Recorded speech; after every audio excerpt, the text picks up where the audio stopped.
When you run commercial deal analysis, you want to know what the purchase price is, what your terms of the loan are going to be, because that really kind of makes or breaks the deal anyways. And you can get awesome loan.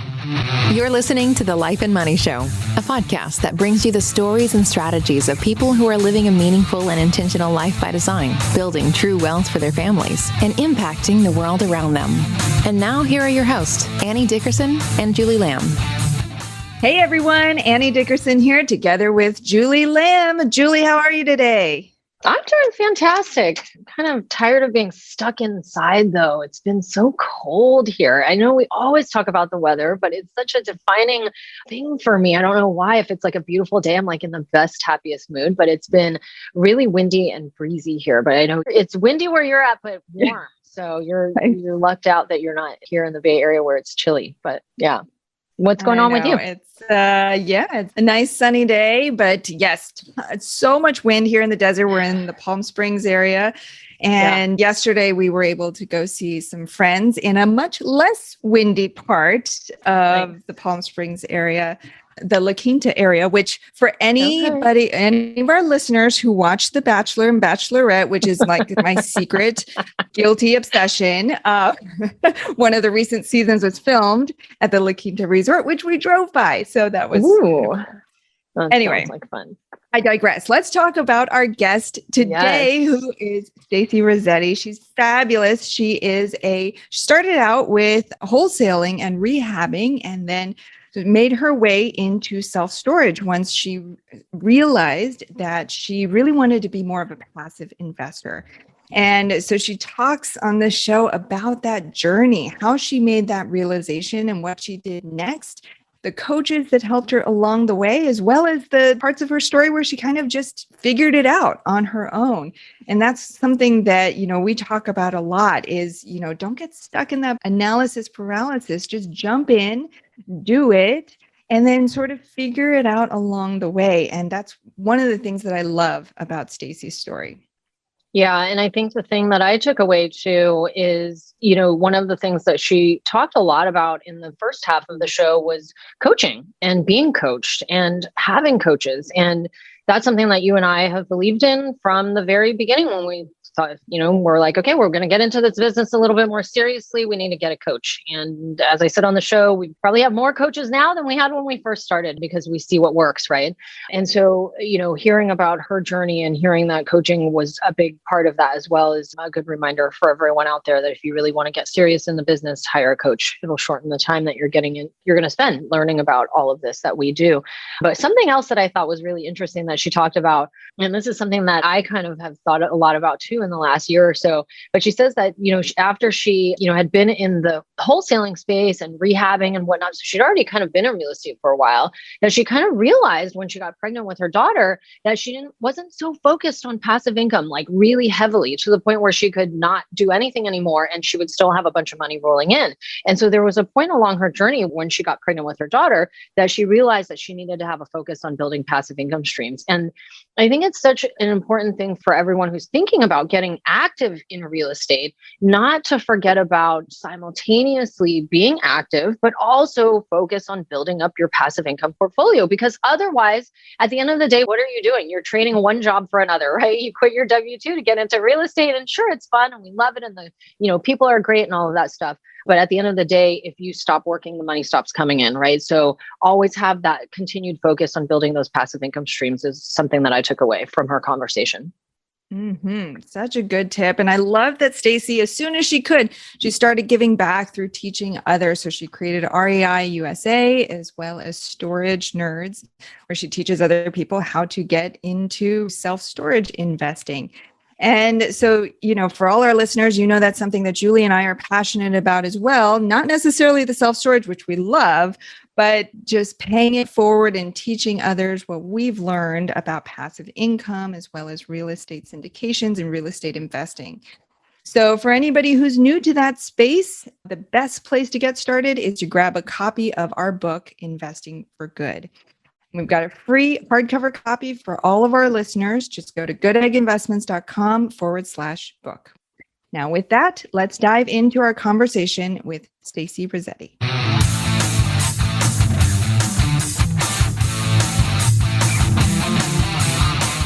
Stacey, welcome to the show. How are you? I'm doing great. Thank you for letting me come on and hang out with you guys. Yeah, we're thrilled. Now, Stacey, when I think back to my own ideas about real estate investing, before I got into it, I remember thinking, how boring real estate investing must be. All the numbers and certainly not creative in the least. And I bring that up because I know that you say that not only has investing in real estate changed your life, but it's given you an outlet for your creative and entrepreneurial energy. So take us back to the beginning of your story when you first fell in love with real estate during the home renovation you did almost 10 years ago now, and share with us a little bit about, the creative side of real estate, which I think not many people are privy to. Back in the day, I came into real estate investing on the upturn after the bubble, which was like the perfect time to get into real estate investing. And, there's a lot of houses on the market, but not a lot of money. And I got into rehabbing. That's what I did. So, creatively, I wanted to fix up houses and make them look beautiful. But one thing that happened that really kind of opened up my mind in about 2010, 2011, 2012 is when I came in, is that there was no money on the market. There was no money out there at all. And essentially, I had to really think outside the box in order to fund all the deals I wanted to do. So not only was I creative in just rehabbing homes and, fixing up and making them look beautiful, but I really had to learn how to raise money. And so I'm very grateful and very blessed that I did come in at that time, because it really did help me to be in the position I am now with all the deals that I've done over the past 10 years. And how did real estate even come to be on your radar in the first place? Was it something that you grew up with, you fell into? How did that happen? No, actually, my husband suckered me into going to one of these 3-day weekend boot camp things. And I was like, I'm not going to that. And actually, my husband, he had a home inspection company. That's what he did for for almost 10 years. And he got into the home inspection business in 2009. And so I saw him, I was working at a job, like a corporate job at that time. And I saw him start this company, and when my husband started the company, he was the quietest guy ever. And the first year was horrible for him. It was 2009 anyway, so it was kind of horrible, but the first year was not good for him. But what he did is he got a coach. That's the first thing. So if you guys don't know, there are home inspector coaches out there, which is cool, huh? And so he got a coach. And then all of a sudden, the next year, the second year, he started to blossom. And he came out of his shell, and he was building this company, and the company became super successful. And I was sitting there at my corporate job, honestly working, and I was thinking, that is not fair. That's not fair. I want that too. And luckily the company that I work for, they came to me the year after that. So it took a good year later. So 3 years in, they came to me and said they're going to close the company down. And I was thinking to myself, yes, this is my chance. I'm going to go out there and start my business. I'm going to figure out what business it is. Had no idea which business it was. And my husband was like, you can always come work in my home inspection company. And I was like, no, I ain't doing that. I'm going to start my own business is what I'm going to do. And so he's like, well, I've been doing this now for a couple of years. I was like, I see all these dumpy houses everywhere. It's I see all these kind of dumpy houses. Why don't you just, why don't you get into the, into the investing side, and we can buy a couple of these houses up and then fix them up and sell them. And I was like, it's kind of a good idea, So he's like, I heard this 3-day boot camp, come and do this thing with me. And I was like, fine, I'll go. So, and then after that, I got suckered into one of these coaching programs. But after that, it was just kind of just took off. It just took off. That's kind of how it worked for us. Yeah, that's so funny. That reminds me so much of my story with my husband as well. He had gotten into real estate first. He became a realtor, and I was like, okay, I don't know if you're going to succeed at this thing, but you just get it out of your system. You go figure it out. And he started off, same thing. He sort of had a rocky first year, but then he had a coach and he really hit his stride. And over here, to just exactly as you're talking about, I'm over here working my corporate job. And the first year, my salary is way up here and his is way down here. And then second year, we're about even. And then third year, it was he surpassed mine. I'm like, what is going on? The most I can ask for is maybe a little tiny raise, but not much more. Certainly not these huge leaps that he's seeing. And so same thing, I was reluctant to get involved with his business, but it's good. We both got into it. And so you went to this 3-day boot camp. You're sort of reluctantly into it, but then you got into it. And so then did you guys work together, or did you really, start down the path of your own business while he was running his own business? Yeah. And I'm one of those people that, like, when you get me to come to do like anything like this, I'm always like, yeah, man, let's do it. I'm like the perfect person to go to these 3-day boot camps every single time. Right. And so I was just like, yeah, after the 3-day, I was like, I'm in, let's do this. And my husband was just like, okay, and he was doing his home inspection business. And I started in wholesaling and rehabbing, essentially is what I did. So that's what I learned how to do, was wholesale and rehab. And as soon as I got in, I just kind of lucked out because I had gone to, like, when I got into the coaching program, one of the first boot camps that they kind of had, like internal boot camps that they had, was how to raise money, is what it was. And so I went to their, like, internal boot camp on this topic. And I came back from that. It was like a 3-day boot camp. I came back and I was like all fired up, and I was out walking my dogs on my property. We lived on a huge, like 10-acre, farm, and I was walking my dogs, and we had a neighbor that kind of lived right next to us. And he also had like 10 or 20 acres. And he just happened to be like out there as well too. So we walked over and said hi. And he kind of was like, yeah, what have you been up to? I said, I just got back from this like 3-day boot camp. I'm going to get out there and raise some money, and I'm going to go out there and do some rehabs. It's going to be so awesome. Out of the blue, he's like, you know what? I'm really interested in investing in something like that. Would you be interested in letting me lend you some money on that? Like, just randomly out of the blue. And I was like, yeah, sure. Okay. I have no idea what I'm doing, but let's do it, And he was my neighbor. So he was actually my very first lender. And he's been lending to me now for 10 years. And we've done like a bazillion deals together. And he did the rehabs in the very beginning, and I convinced him to roll all his money over to storage facilities. So now he lends on some of the storage facilities that I own as well too. That worked out as well too. So I consider him kind of like a partner now. He's like a partner in my business. The universe really conspired to bring you guys together. Yes. That sounds like a really chance thing. Well, that's great. And so take us a little bit deeper into that first deal, because I think a lot of our listeners may have attended some similar 3-day boot camps. And when you're at the boot camp, right, you're surrounded by these people and you're so excited. You're like, yeah, I'm going to do this. You go home, you buy all the materials, you go home, you start going through it by yourself, right? You're back, maybe you're still working your job, you're going through these things. You want to keep that momentum going, but a lot of people just aren't able to get there. So going from 0 deals to that first deal is often the biggest hump, right? So Talk us through that part of your story. So you leave the boot camp, and how were you able to take down that first deal that you did? Well, I was like super motivated because this boot camp was like really expensive, and I was like, if I'm going to spend that much money, I need to get my act together, and I need to get out there and do stuff, so that was back in the day when you did spend a lot of money to learn how to invest in real estate. Luckily, you don't have to do that now anymore, because I feel like when you do spend so much money, you also get kind of overwhelmed very quickly.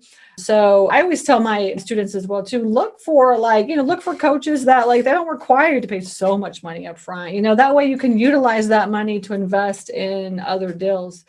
But I was super motivated because I did spend a lot of money, and I was like, I am not going to waste this money at all. So that was number one. And then number two, I did have a coach, a one-on-one coach that was telling me exactly what to do. All right. And this is something that I truly believe in. I saw my husband had a coach. I also have always had coaches.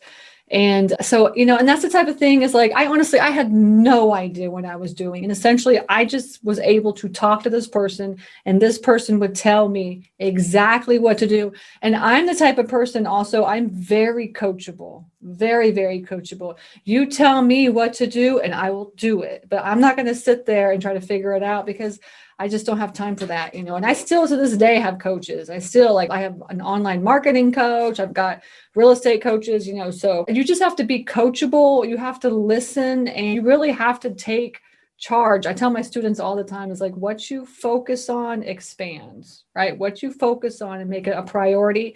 That's really what is going to manifest in your life. right? So if you don't make this a priority, then it's not going to come to fruition, because deals don't just fall in your lap. They just don't. You got to get out there and look. That's just how it is. Mhm. Yeah, such great advice. And when you do put in that work, or even it's like the intention behind it, right? Like you went to the boot camp, you had the intention to do your own deal, raise capital, and you go walking your dog, and the universe sends you like a potential investor, lender, partner, right? That turned into this great partnership. And I feel like the same with Julie and me. We both had this intention to create this business and help moms and help families. And out of the blue, we met at a real estate conference and formed this partnership. And so that's such a great lesson and such a great tip, is that if you set that intention and you put it out to the universe, this is what I want, I'm putting in the work, and then things will start to line up. And I love that. What you focus on expands. Such a good thing to focus on. Yeah, I totally agree. Yes. Okay. So then you started out with wholesaling and rehabbing, and somewhere along the way, you sort of made your way to storage. So walk us through that journey. So what happened next? So basically what happened is I got pregnant. That's what happened. And, I was at the time, I was the like crazy person that was doing 15 rehabs at a time. I was one of those people. Wow. And and I was doing 15 rehabs and got pregnant. And then all of a sudden, like the mom bulb just like turned on in my head. And I was thinking to myself, there is no way. How am I going to be able to do this? There's just no way. And because like everybody knows doing one rehab is a lot of work. I mean, think about 15, and I had like a whole team. I mean, I was really managing like a huge company. And so all of a sudden I just told my husband, I was like, that's it, we're done. And the thing is that I had up to that point, which was 5 years into it, I had not focused on passive income at all. We had acquired a couple of houses along the way as like rental properties, but mostly because they were creatively, it was like creative deal structures, and it was like zero money down or something like this, So we hadn't really thought about passive income. I was just one of these things like, yeah, let's get another check. Let's get another check.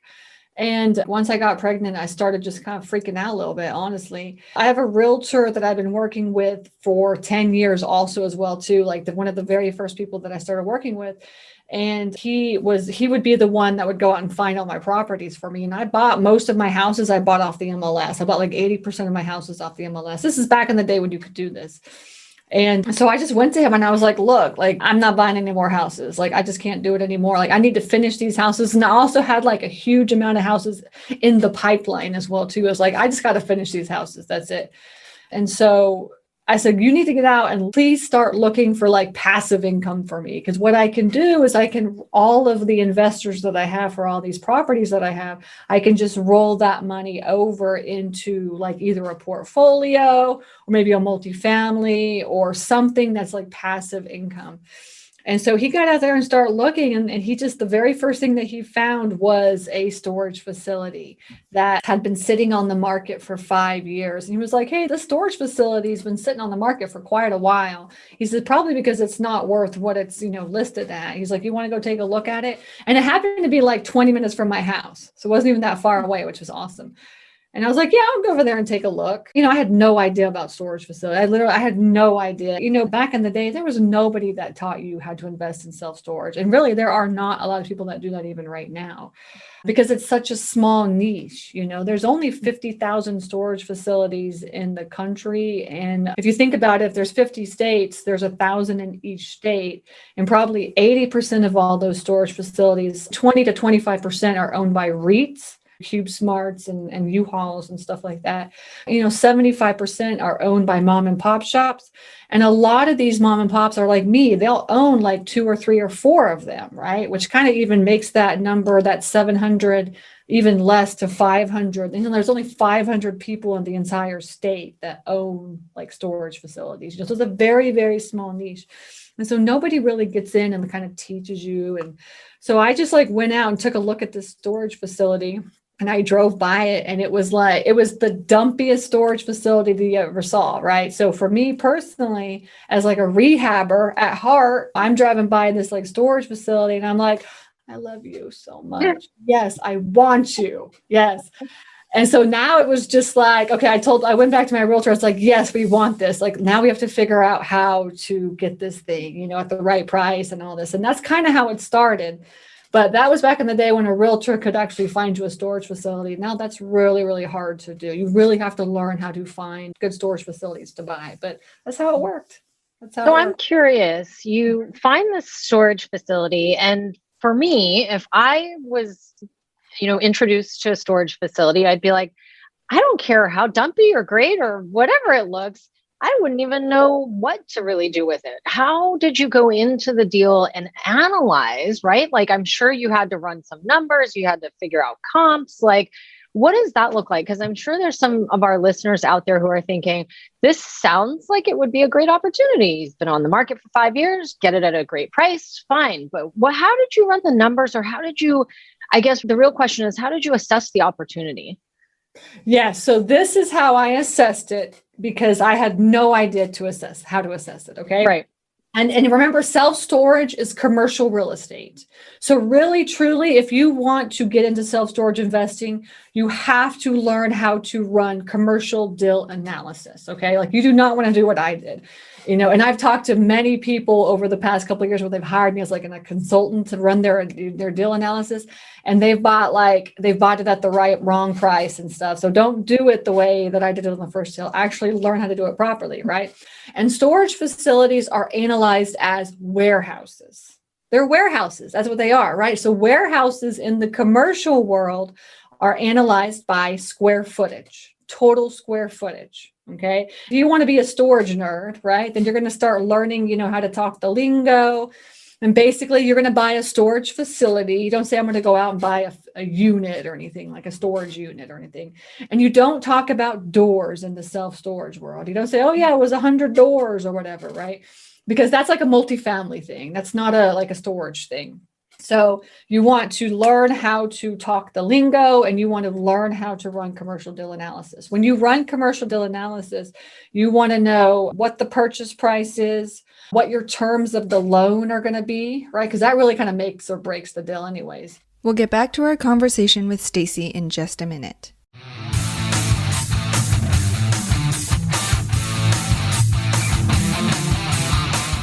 Have you been thinking about investing in real estate but aren't sure you have the time or the desire to manage the investment? Perhaps you're afraid, like we were, that you'll make the mistake of choosing the wrong mortgage or the wrong team and lose your entire investment. Well, that's exactly why we created the Goodegg Investor Club. We do the work of identifying solid real estate investment opportunities in the best markets around the country, and then partner with you to acquire these investments, and then we'll all share in the returns. We'll identify the growing markets, strong, experienced teams, and the solid deals. We do all the heavy lifting of managing the tenants and the renovations, and as a passive partner, you get to enjoy all the benefits of investing in real estate: monthly cash flow, long-term appreciation, and the ongoing tax benefits. When we first discovered passive investing through real estate syndications, we realized it fit perfectly into our busy lives. We could put our money to work for our families, work less, and get more time back in our days so that we could focus on what matters most and discover our true passion and purpose in life. We've now helped hundreds of people invest passively in real estate syndications and are seeing the positive impact it's had on their lives. We invite you to partner with us by joining the Goodegg Investor Club today so you can start putting your money to work for you and get more time back in your day, because we know that when people have more time in their days, they can do the true work they were intended to do, and the world will be a better place. To sign up for the Goodegg Investor Club, go to goodegginvestments.com/invest and we'll take it from there. That's goodegginvestments.com/invest.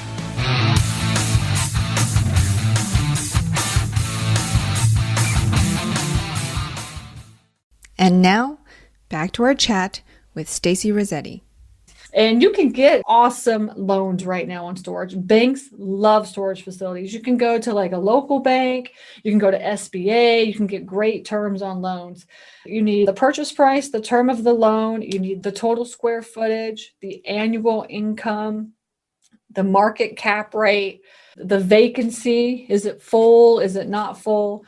And then you need property taxes, utilities, and insurance. and then your expenses, like whatever it's going to cost to run the deal. So it's basically what you would really need in order to run commercial deal analysis. Me personally, my very first deal, I had no idea about that, right?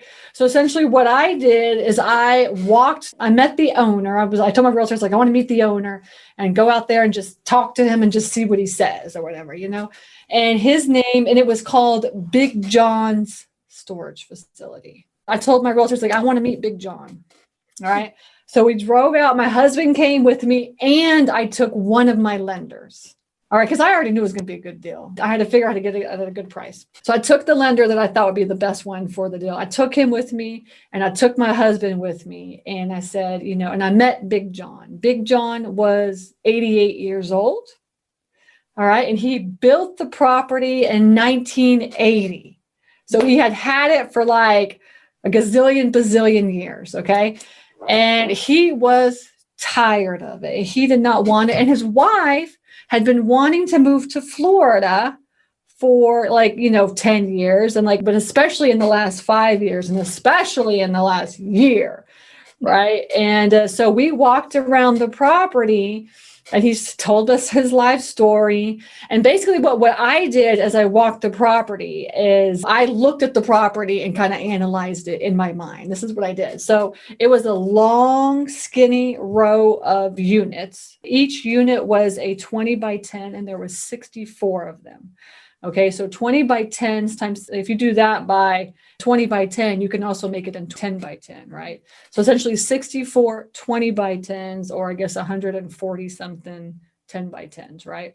And then it was on a 3-acre lot, and the entire perimeter of the lot was all fenced in, and it was all parking. Okay. And it was in an industrial area. It was kind of nicer area, but how sometimes you go down those streets where it's all industrial, buildings and stuff like this. It was kind of like this. And he was parking there, big rigs and dump trucks and tow trucks and box trucks and stuff like this. So you could do parking. And I personally was like, yeah, that's cool, because you could get more money for that stuff, right? So, a car, you could just say you get $50 for a car. And then the bigger that they go, the bigger space that you need, you get more and more money, right? More money. So essentially he said that he typically charged for his parking. He charged $35 a lane, right? Those are called lanes, $35 a lane. And he charged $35 for a 10 by 10 unit. All right. And so I just calculated, I went around and just calculated. Now, he was the type of guy that was like, you want to park here? Sure, just go find a spot. And it was just a disaster. It was a disaster. And when we bought the place, we realized that there was at least 30 cars that hadn't paid in 5 or 10 years or something like this. It was just all over the place.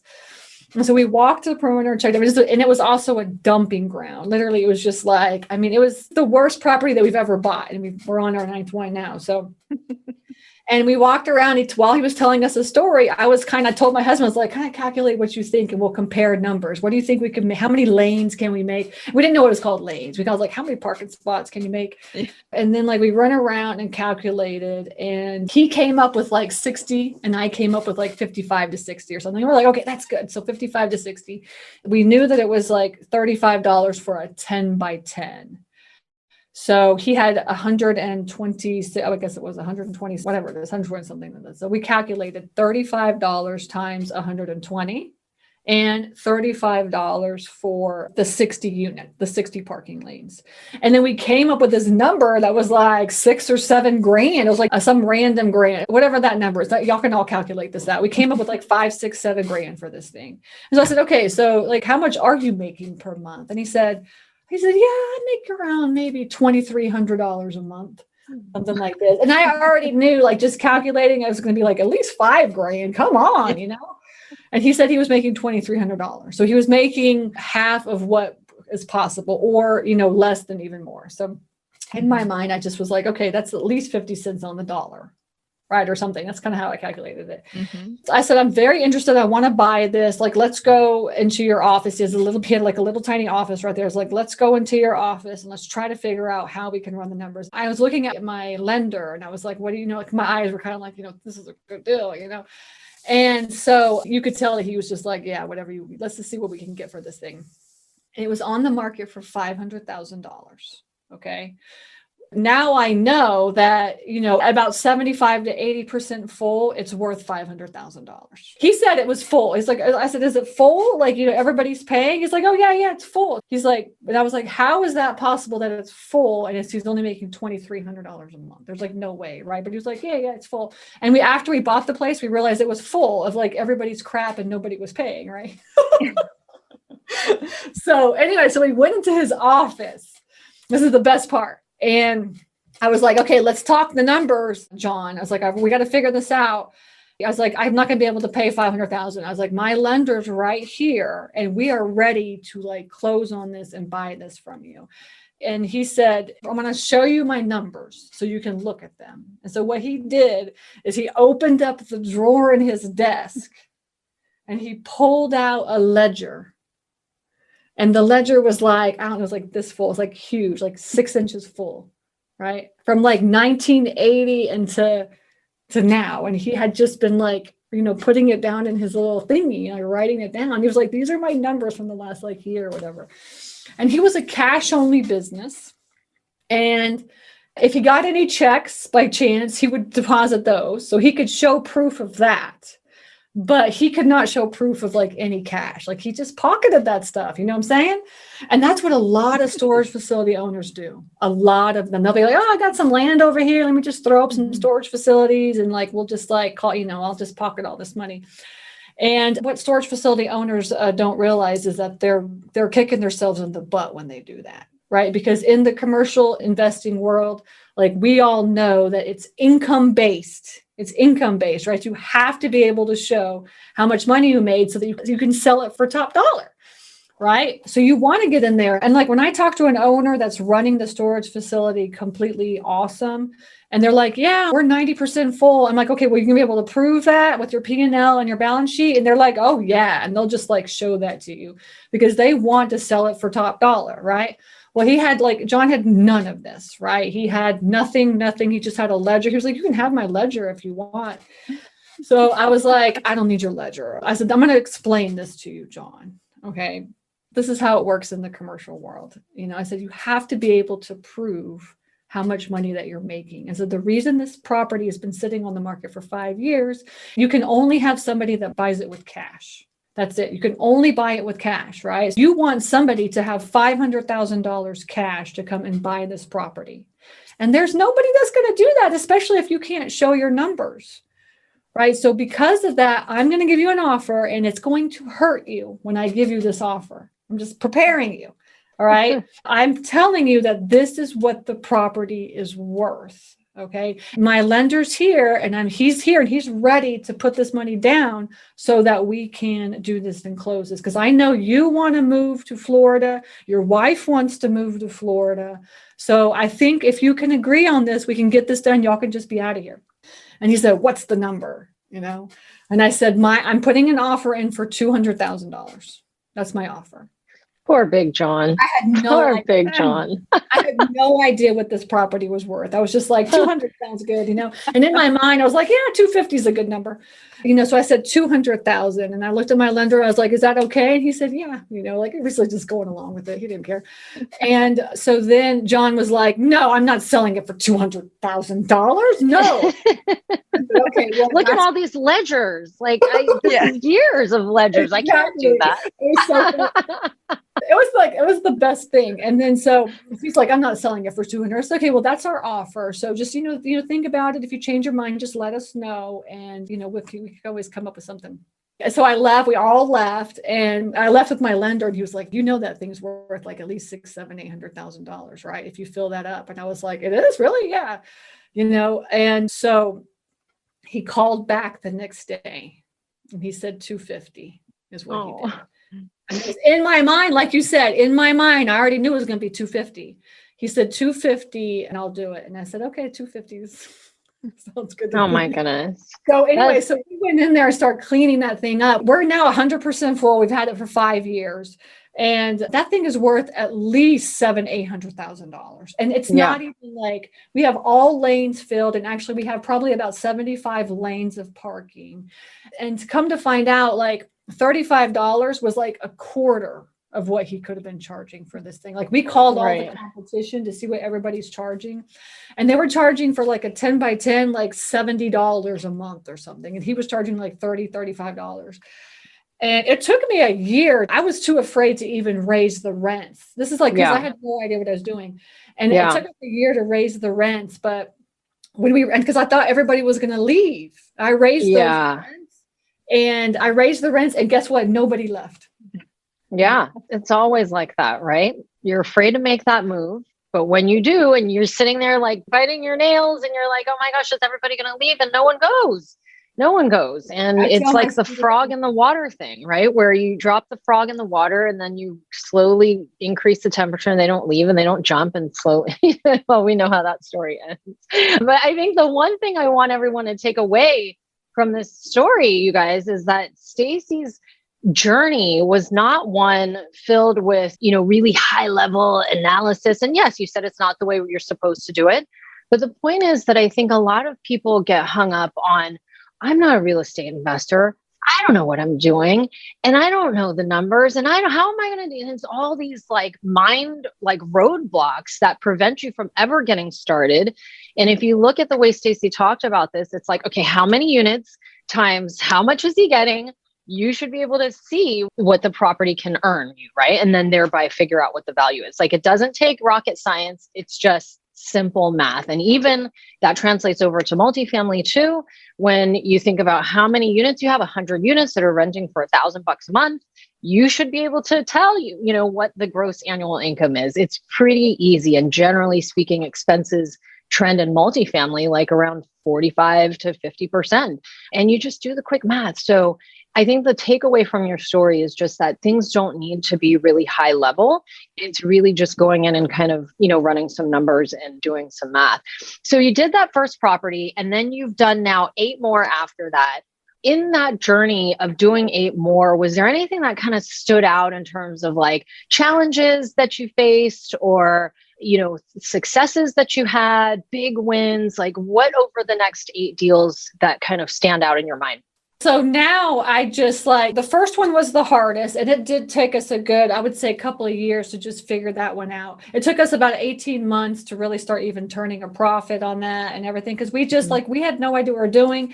We were like I said, we didn't raise the rents. We were cleaning everything, all the units and stuff. We would just do all that ourselves.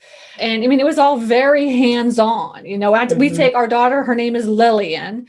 Our storage facilities are Miss Lillian self-storage. Oh, so we have everything for her. Like, we're always like, okay, these are going to be for her. We take her to the facilities and she's always like, can I watch some Peppa Pig? Yeah. But I'm like, this is yours. Uh-huh. And we would take her and be cleaning out units and just love it. And but the second one, we actually hired somebody to answer the phones, the second one, and then, and got a little bit better at kind of managing it. And then the third one was okay, let's really start to automate this. And, within the second one was took maybe about a year for us to really get that up and running and just, making money. And then the third one was okay, we need to have this within 90 days. This is not you can't just do that. And then we really started to automate and systematize it and just really kind of get smarter about how we run them. And now, we bought 2 this year already, and literally within 30 days, they're up, running, turned over, and we're on to the next one, kind of a thing, Yeah. And that's kind of how it works. You just get smarter. You get smarter and smarter as you keep doing them. The students, in my coaching program, it's so funny because they'll be within the first 60 to 90 days, they'll be ready to buy their second one. And it's just so awesome because I can see if I would have known that, it would have been, I could have been doing a lot more, but it just took us time to figure all that out. Yeah. Yeah, well, it's like you said, though, too, in the beginning of the show, talking about coaching and how valuable that is for you. And it is for Annie and I as well. We've had coaches from 4 years ago when we first got into the business till today. And now I think we probably have more coaches today than we did back then. But it's all about shortening that learning curve and being able to leverage their knowledge and their experience to go farther, faster. So we're big believers in all of that. And, certainly the trajectory that you talk about is one of just businesses in general, right? You go out when you first start a business, there's a lot of hard work with not a lot of pay in the beginning, and you kind of don't know what you don't know. And as you move forward, and like you said, second deal, third deal, you're delegating, you're got your automations in place, you're systematizing things so that you can be more efficient and you can do more deals in a shorter amount of time. And then you close deals 8 and 9, and in 30 days they're up and running, and boom, you're going to do another one, and probably more than you've ever done this year. So I think that's a good reminder to everybody out there that, in the beginning, it's going to be hard. There's going to be a lot of work that needs to go into building this as a business if you truly want to be in it for the long game. And we've talked about this on the show before too. We've had a couple of guests on the show where we talk about automations and systematizing and delegating, because that's what really allows you to go farther, faster, and also get you to a point where you can move from being an operator to an owner, which is something that a lot of people don't know how to do. And a lot of that comes down to systems and the automations and the delegating, which is not easy to build out. But once you figure it out, it's good times after that. So, wow, I could keep going. There's so many more questions I could ask you, but we've got to roll on. So let's move on to the Life and Money Show Spotlight. So we're going to ask you a couple of questions around life and money. So the first question is, what is one thing that you're doing right now to live a meaningful and intentional life by design? So we are my husband, when I say we, my husband, myself, and my daughter, we are huge travelers. And that's honestly one of the main reasons why we love self-storage. And last year when COVID hit and everything went crazy, my husband and I, we just decided to just jump into our car and just travel the country for 4 months. Nice. So we did 16 national parks in 16 weeks. And we did, and this is go inside anywhere. So we went to all the national parks and kind of hung out, and it was amazing. It was awesome. And guess what? All of our storage facilities were just ran, completely passively. And, we could do that and I tell my students, you should be able to do that from anywhere in the world, really. And then after we came back, then we went to Tampa and spent almost a month in Tampa. And then we went to Maine and spent 2 months in Maine. So we traveled for 6-7 months last year. And we ran all of our storage facilities that way. And this year, we're doing it a little bit different. We're doing once a quarter, we take 3 weeks off is how we're doing it this year.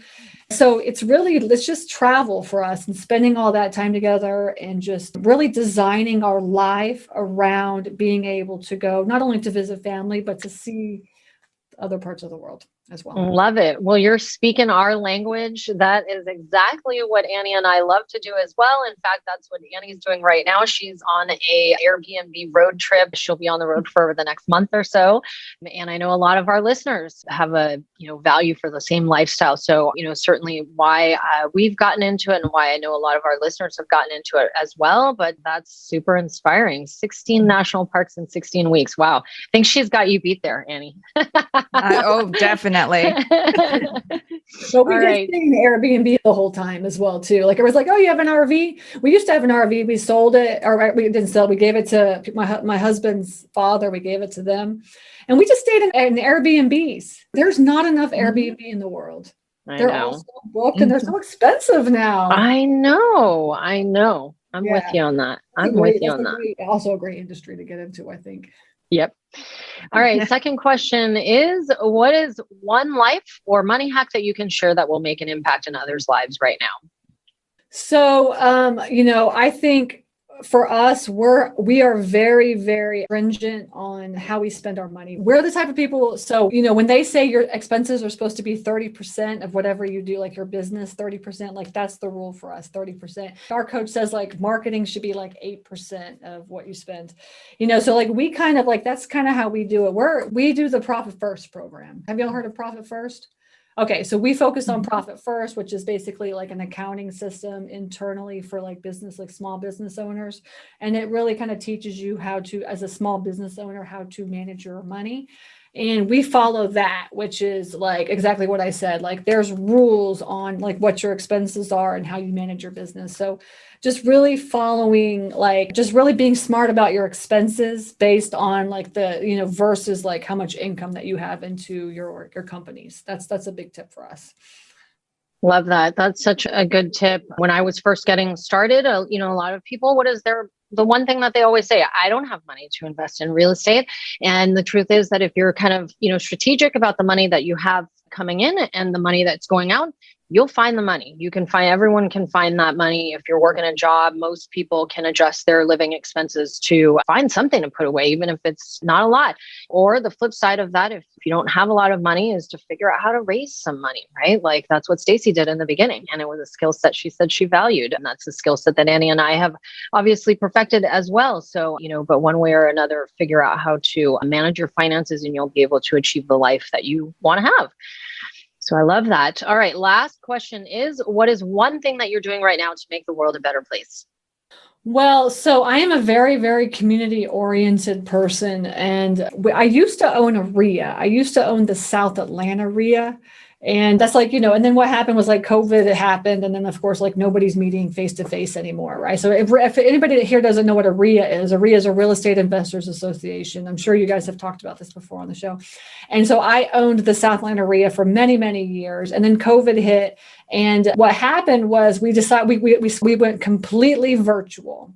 And then all these different people started like coming and joining and becoming a member of the South Atlanta REIA from like, for instance, like California, they wanted to invest in Georgia, right? Or like, Tennessee wanted to invest in Georgia. And they were like, finally, there's a way for us to learn how to invest in Georgia, when we live like outside of the state. I started to get my head churning a little bit. I started thinking about it. And I was like, if we're going to be completely virtual, which is the way that the world is turning anyways, I was like, why can't I just be national? Right. So South Atlanta REIA, essentially, why can't we just like teach nationally? So essentially, that's what we did is I created a community. It's called REI USA. And basically what it is like online education for real estate investors. It's a virtual, like it's just basically webinars and we have like expert investors across the country. And all they want to do is just come and teach. And just teach what they know and stuff. It's like really, really amazing. It's such a great community and it's grown so fast over the last couple of months. And it's basically a community of real estate investors. And then the teachers just come in and just teach and share and just like help and guide people, to get started into real estate investing. So that's our community. That's what we're giving back now. And it's really not just me teaching and it's free actually to try to come in and check it out. And it's not just me, teaching and charging now anymore. It's like investors across the country. It's a movement, really. It's like instead of us going out and spending $25 or $50 or $75,000 to learn how to invest in real estate, now, like all of us, people like me that are givers, essentially we just give and teach, and just like share. And that's the community that we've created. It's awesome.